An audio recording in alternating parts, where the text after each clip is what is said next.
nouvelle session d'information sur A30 Télévision. Mesdames et messieurs, bienvenue à vous et à chacun. D'abord les titres. Dites non à la corruption, c'est l'une des phrases essentielles du message du pape lors de son rencontre ce jeudi au stade de Martyrs avec les jeunes et catéchistes de la République démocratique du Congo.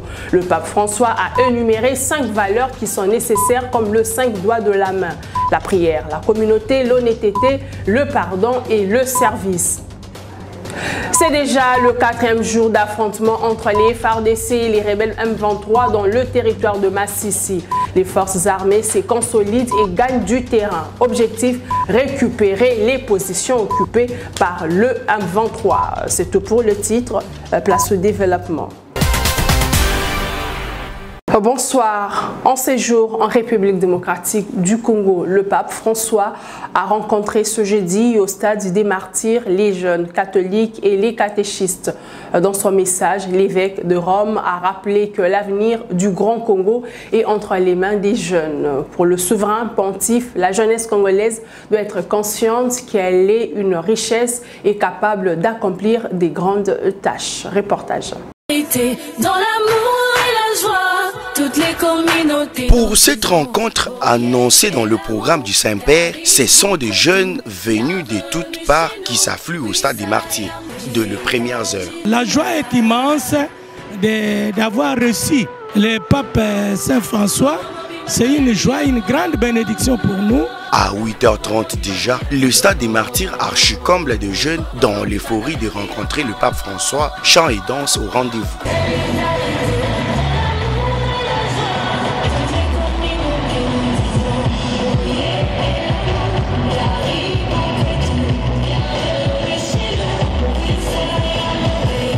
Il est 9h15, la porte s'ouvre et voilà le souverain pontife honora ainsi la jeunesse congolaise.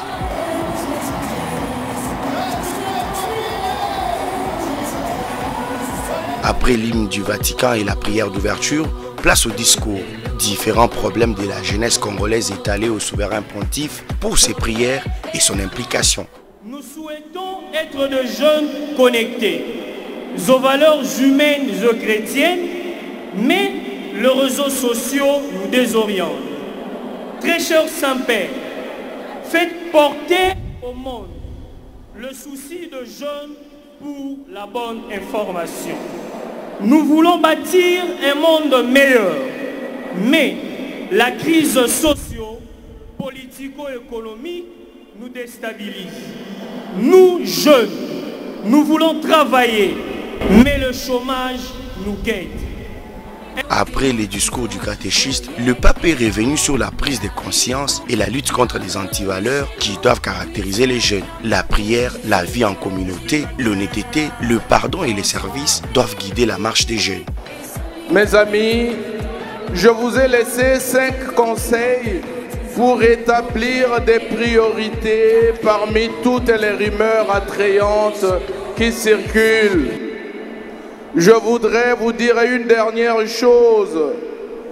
Ne vous découragez jamais. Non scoraggiatevi mai. Ne vous découragez jamais. E quando avete tristezza, quando sarete scoraggiati, prendete il Vangelo e guarda Gesù, ti darà la forza. Et quand vous serez découragés, prenez l'évangile, regardez Jésus, il vous donnera la force. C'est par la bénédiction papale et les chants de l'unité que s'est clôturée la journée. Le pape prendra son vol vendredi pour le Sud-Soudan après avoir échangé avec les évêques de la 5.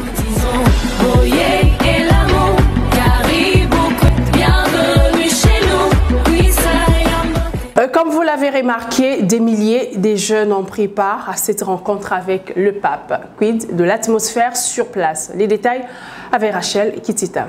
Et comme vous le voyez derrière moi, ce sont des milliers de jeunes catholiques qui sont venus ce jour répondre à l'appel de l'Église catholique de la RDC pour entendre le message du pape à leur endroit. Des jeunes qui sont venus de partout de la capitale congolaise, Kinshasa, mais également des délégations des provinces venues écouter le message du Saint-Père qui visite pour la première fois la RDC pour le pape François, mais une troisième visite papale en République démocratique du Congo, après celle de 1981 de Jean-Paul II, mais également de 85, puisqu'il est venu 2 fois en République démocratique du Congo, à l'époque Zaïre. Comme on dit, le Stade des Martyrs a refoulé du monde ce jour, parce que les jeunes avaient soif d'écouter le prêtre de l'Église catholique, le pape, qui est venu visiter la RDC en cette période difficile où le pays est attaqué par les ennemis, le M23 soutenu par le Rwanda. Voilà, depuis le stade Rachel Kitty pour le compte de Actu 30. Le message du pape bien accueilli par des milliers de jeunes présents au stade de Martyrs. Prière, communauté, honnêteté, pardon et service, c'est le message clé du Saint-Père aux jeunes Congolais. C'est un événement vraiment historique chez nous. Les catholiques, après 38 ans, l'évêque est venu, le Saint-Père est venu nous rendre visite. C'est vraiment une histoire qui reste mémorable dans notre vie. Alors nous sommes contents parce qu'il a laissé un message de paix et de gloire en notre regard pour que nous puissions aussi transmettre ça aux enfants, à nos enfants et petits-enfants. Et nous sommes vraiment contents, nous remercions Dieu pour cet événement avec nos frères qui souffrent à l'Est et le Saint-Père est venu et nous espérons qu'avec sa prière, Dieu va exaucer. Je suis vraiment d'abord très heureux pour sa venue ici. Il a apporté un message de paix, ça c'est la première chose à savoir. Et après, voilà, on connaît tous nos problèmes à l'Est et tout. Donc, il nous a fortifiés, donné la force, toujours croire en Jésus-Christ. Et c'est comme ça qu'on gagnera et on vaincra tous les mals de ces pays. Nous avons répondu à l'appel du pape, notre Saint-Père, le papa de l'Église catholique qui nous a parlé, qui nous a conscientisés par rapport à notre jeunesse. Il nous a conseillé comment nous pouvons gagner la vie. Il nous a demandé de ne pas être fragile face aux enveloppes, face à la corruption. Nous devons dire non à la corruption et nous devons pardonner ces personnes qui ont été comme des oppresseurs dans notre vie. Ici c'est bien, on a nous bien. Moi j'ai vu le pape, vous les autres, restez seulement des chrétiens, ne changez pas. Les chrétiens sont bien, c'est eux qui sont découverts, les Christ. La rencontre entre le pape François et une délégation des victimes de l'insécurité à l'Est, le Saint-Père a réconforté les familles sinistrées tout en dénonçant l'indifférence de la communauté internationale. C'était mercredi à l'Annonciature dans la commune de Lagombe.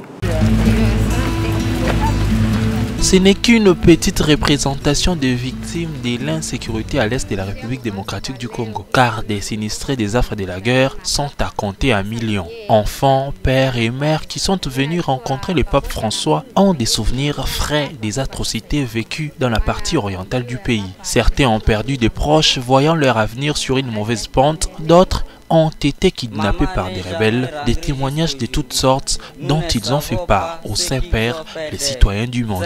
Mon père, lui, a été tué à ma présence à Tingwe vers Kikum, territoire de Beni par l'homme à pantalon, training et chemise militaire. J'ai suivi comment ils l'ont découpé à morceaux, puis sa tête trachée a été prise dans une marmite. Moi, c'est le commandant qui m'a désiré. Il m'a violé comme un animal. Il me violait plusieurs fois par jour, comme il voulait pendant plusieurs heures. Le pape a prêché la paix, le pardon et la communion, mais il a aussi réconforté tout en condamnant les tueries. À vous, chers habitants de l'Est, je veux vous dire, je suis proche de vous.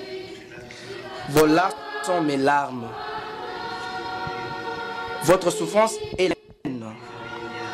L'Église sera toujours de votre côté. Dieu vous aime et ne vous a pas oublié.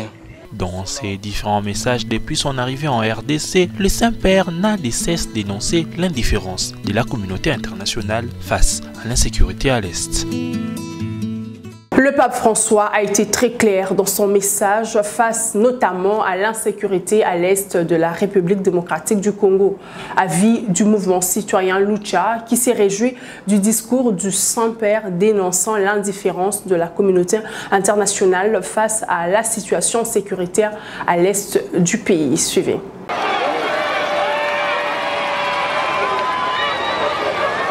C'est à bras ouverts et avec un motif des satisfactions que les mouvements citoyens luttent pour le changement accueillent le message du pape François. L'activiste Jackie Songo reconnaît que le souverain pontife n'a pas été hypocrite face aux mots de la RDC. Le pape n'a pas été hypocrite, il a été clair dans ses propos. Et lorsqu'il parle de la communauté internationale de retirer leurs mains de la RDC, donc il parle en l'occurrence du Rwanda et aussi de ceux qui le soutiennent dans les États-Unis, l'Union européenne, soit la Grande-Bretagne. Donc pour nous, c'est un message clair et nous pensons que ça va porter des effets parce qu'on en souffre un peu plus. Donc nous sommes très fiers et on ne peut pas demander mieux que ce que le pape a dit. Le message du Saint-Père reflète également le combat que mène la Lucha. Avec nos attentes que nous avons émises, nous pensons qu'il répond déjà à ce que nous voulons qu'il dise ou qu'il fasse. D'abord, on avait besoin que le Saint-Père soit informé de la situation qui se prévaut dans notre pays, surtout à l'est du pays, avec l'agression rwandaise. Et pour ce faire, nous nous sommes mobilisés avec nos calicots pour l'accueillir avec le message clair, Rwanda est en train de nous tuer. Et d'ailleurs, même aujourd'hui, lorsque le pape a rencontré les jeunes, la Lucha était présent avec le même message pour que, en tant que chef d'État du Vatican, il puisse avoir un message à apporter au sein de la communauté internationale. Durant sa visite dans la capitale congolaise, l'évêque de Rome a également échangé avec les victimes des crimes et génocides de l'Est du pays. Une rencontre au cours de laquelle quelques sinistrés ont fait part de leur calvaire aux côtés des rebelles. Quatrième jour d'affrontement entre les FARDC et les rebelles M23 sur l'axe Kichanga-Mweso dans le territoire de Massissi au nord Kivu. Les opérations militaires ont été bien planifiées pour récupérer toutes les entités dans la partie est de la RDC occupée par les rebelles M23 appuyés par le Rwanda. L'information livrée ce jeudi par le porte-parole de la 34e région militaire, le colonel Djike Kaiko, joint par notre correspondant à Béni. Le colonel Djike a affirmé que l'armée se comporte très bien sur les lignes de front dans l'objectif de reconquérir toutes les positions occupées par le M23 soutenu par l'armée rwandaise. Entre-temps, l'inquiétude règne désormais dans le territoire de Mahagi et ses localités après des jours passés dans l'instabilité sécuritaire causée par les groupes armés. C'est ce qu'a fait savoir l'administrateur de ces territoires lors de sa visite de sensibilisation sur la culture de la paix. Reportage. La vie reprend son cours normal à Djalasiga et environ. Boutiques, marchés et autres activités fonctionnent par le passé. Cette reprise d'activité intervient 2 semaines après dans cette région suite à la violence perpétrée par les groupes armés contre la population civile. En mission de sensibilisation dans cette région, l'administrateur du territoire de Mahagi, le colonel Jacques Dissanoa, a prêché la cohabitation pacifique de toutes les communautés, la culture de la paix et la cohésion sociale. Et présentement, la population qui était en déplacement est de retour et les activités ont repris à 80%. Les activités commerciales, les marchés, les boutiques, les activités scolaires, les enfants ont repris les chemins de l'école, les activités administratives, les bureaux sont ouverts.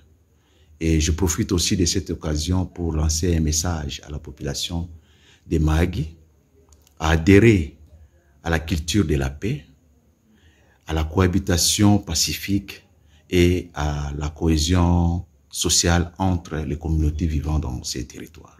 Pour l'instant, la région de Djalassiga est sécurisée, ceci grâce au renforcement de l'effectif des militaires de FARDC, ce qui permet la fluidité du trafic sur ces tronçons d'une importance économique. Tel a été le souhait du gouverneur et commandant des opérations à Ituri après plusieurs réunions de commandement et du comité provincial de sécurité. Puisque nous parlons de la province de l'Ituri, sachez que 8 détenus sont décédés à la prison centrale de Mombasa en l'espace d'un mois. Alerte de la nouvelle société civile congolaise du territoire de Mombasa qui dénonce les mauvaises conditions carcérales. D'après le coordonnateur de cette structure à Mombasa, ces détenus meurent suite à plusieurs maux dont le surpeuplement, la difficulté à l'eau potable et le manque de nourriture. Le chef d'état-major général de FARDC, le général Christian Chiwewe, hausse le ton contre l'usage inapproprié du téléphone et des réseaux sociaux par les militaires et policiers. Il a dit lors de la parade au camp militaire Major Vangu à Lubumbashi où il séjourne dans le cadre de sa mission de contrôle des unités de la 21e région militaire. On l'écoute. Lors de sa parade au camp militaire Major Vangu à Lubumbashi, le chef d'état-major général de FARDC a tapé du poing sur la table contre les antivaleurs au sein de l'armée congolaise, mais aussi de la police. Le lieutenant général Christian Chiwewe Songesha a dénoncé l'usage abusif du téléphone par les éléments de l'ordre. Usage du téléphone. Et ça va comme et ça va soldat. Même bino ba policier. Téléphone, basale na yo poko bengaka. Obengi, soldat, et souke la kawana. Peut-être un message. Mais oh yo téléphone na yo, et so quand ils sont sur les réseaux sociaux. Et puis qui ça? Interdiction formelle. Il y a usage. Il y a téléphone, la cadre, il y a réseaux sociaux. Il a invité les forces armées et les policiers à ne pas s'éloigner de leur mission première de défendre les territoires nationaux et de protéger la population et ses biens. Après la parade, le chef d'état-major général des FARDC a visité les centres hospitaliers du camp militaire Major Vangu. Sur place, il a échangé avec des blessés de guerre ainsi que les épouses et enfants de militaires. Sport à présent, les cheminots du Saint-Éloi Lupopo séjournent à Tunis pour préparer les matchs de la phase de groupe des interclubs de la CAF. La phase de groupe de la Coupe de la CAF qui débute déjà ce 12 février. Commentaire, Méchak Wabeno. Une mise au vert loin du pays pour aider l'équipe à s'acclimater à moins de 2 semaines du match contre l'USM Alger en première journée de la phase des poules de la Coupe de la Confédération de la CAF. Les cheminots du Saint-Éloi Lupopo qui poursuivent leur mini-stage avec des exercices physiques en Tunisie ont également récupéré leurs internationaux des retours du Chan avec les Léopards de la RDC. C'est un choix très important et je profite aussi pour cette occasion de dire merci et féliciter notre président Jacques Aboula Katoué parce que l'Algérie et la Tunisie partagent presque le même climat. Vous êtes là avec nous, je pense que vous l'avez aussi constaté. Donc je pense pour moi c'est un bon choix pour mieux préparer le match de la première journée. Logé dans le groupe A avec Maroumo Galante, Al-Qadar et l'USM Alger, le FC Saint-Éloi Lupopo jouera son premier match le 12 février prochain en Algérie à Nelson Mandela Stadium. C'était l'essentiel de l'actualité. Merci de nous avoir suivis. L'information reste en continu sur le www.actu30.cd.